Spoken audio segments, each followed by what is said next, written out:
ఒకటన్నా unfortunately BC bill కోసం ఎంత కొట్లాడినా సరే కాంగ్రెస్ ప్రభుత్వం ఇవాళ రేవంత్ రెడ్డి గారిని మేము మొన్ననే చెప్పినాం, వారిని బీసీ ద్రోహిగా మేము ప్రకటించినాం.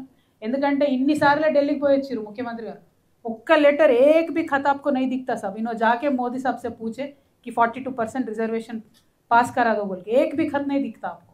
ఒక్కటంటే ఒక లెటర్ రాయలే ఆయన. అంటే ఇంతవరకు అఖిలపక్షం ఢిల్లీకి తీసుకుపోతానని తీసుకుపోలేదు.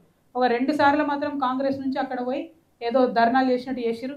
దానికి రాహుల్ గాంధీ రాలే, ఇంకోళ్ళు రాలే, వీళ్ళే పోయినారు, వీళ్ళే ఢిల్లీలో ధర్నాలు చేసిరు, వాపస్ వచ్చారు తప్పితే దాంతో నెట్ రిజల్ట్ 0. సో నేను డిమాండ్ చేసేది ఏంటంటే, ఇంత అర్జెంట్ ఎందుకు పెడుతున్నారు సర్పంచ్ ఎన్నికలు? ఏం అవసరం ఉన్నది మీకు?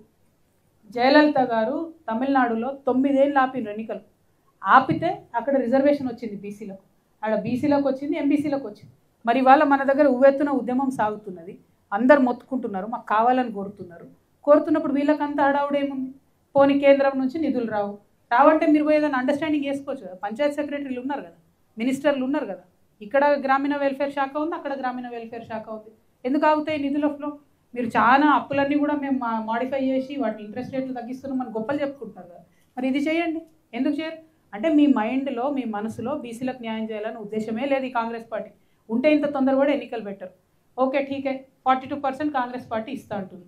ఇవాళ కాంగ్రెస్ పార్టీ ఒక దగ్గర బీసీ బిడ్డకి ఇస్తే బీఆర్ఎస్ ఆ ఊర్లో బీసీకి ఇస్తుందని గ్యారంటీ ఉందా? బీజేపీ ఆ ఊర్లో బీసీకి ఇస్తుందని గ్యారంటీ ఉందా? సో అంటే ఏందన్నట్టు, వీళ్ళు ఇచ్చినట్టు చేయాలి, ఓడగొట్టినట్టు చేయాలి. కాంగ్రెస్ పార్టీకి అది ముందు నుండి ఉన్న అలవాటే.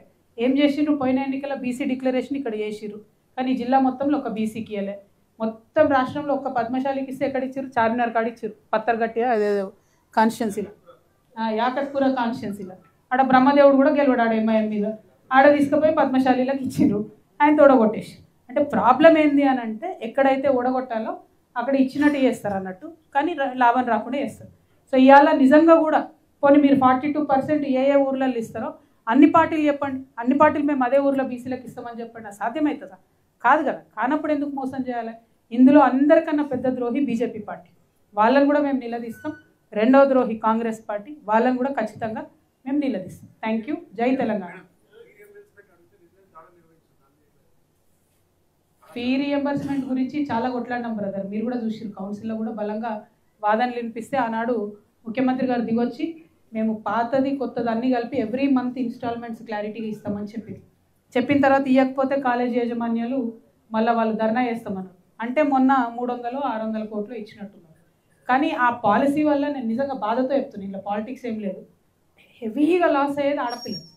ఫీ రీఎంబర్స్మెంట్ ఫెయిల్ అయితే హెవీగా లాస్ అయ్యేది ఆడపిల్లలు. పాపం డిగ్రీ దాకా చదువుకుందాం అనుకుంటే ఫస్ట్ ఇయర్నో సెకండ్ ఇయర్నో ఫీజు కట్టకపోతే ఆడపిల్లలకి ఎవరు ఫీజులు కట్టరు, మగపిల్లలకైతే ఇల్లమ్మన్న ఫీజులు కడతారు. కానీ ఈ పాపం, ఈ ఉసురు మాత్రం ముఖ్యమంత్రి గారికి తగలకుండా పోదు. Thank you.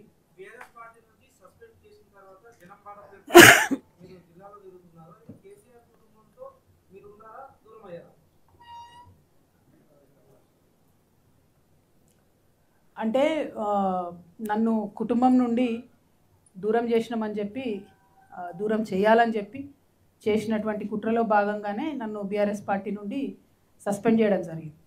అయితే మీకు నేను ముందే చెప్పిన ఇంట్రడక్షన్లో కూడా, మా కుటుంబంలో ఏమైపోయిందంటే ఉద్యమము, రాజకీయము, ప్రజల పట్ల ఉండే ప్రేమ, కమిట్మెంటు అన్నీ కలిసిపోయి ఉన్నాయి. సో రాజకీయం వేరు, కుటుంబం వేరు, పార్టీ వేరు, ఉద్యమం వేరు అని చూసే పరిస్థితి లేదు.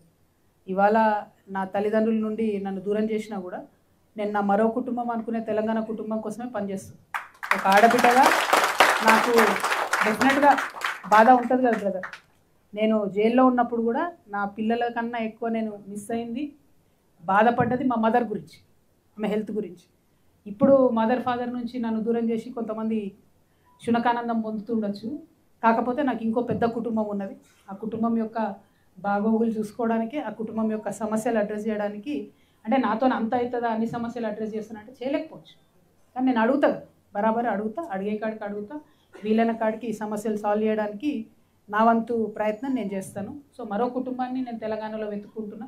మీరందరూ ఇంత పెద్ద కుటుంబం ఉన్నారు, టెన్షన్ పడేదేం లేదు, బాధ ఖచ్చితంగా అవుతుంది, కానీ అంతకన్నా ఎక్కువ ధైర్యంతో ముందుకెళ్దామని డిసైడ్ చేస్తాను. Thank you. జై తెలంగాణ, జై జాగృతి.